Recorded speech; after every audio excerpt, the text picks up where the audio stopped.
Hi everyone, welcome back to another video from Trading for Beginners.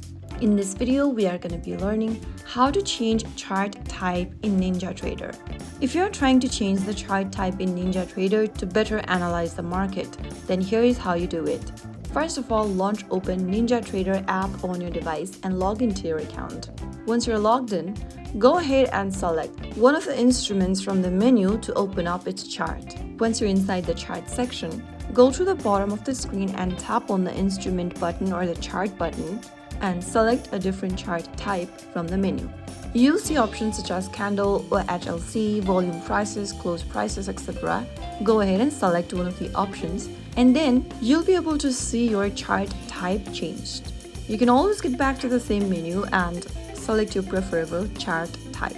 So that's it. You've successfully changed the chart type in NinjaTrader. Try experimenting with different styles to see which one helps you understand market movements more clearly. If you found the video helpful, don't forget to like, share and subscribe to our channel. I will be back again in the next video. Stay tuned. Till then.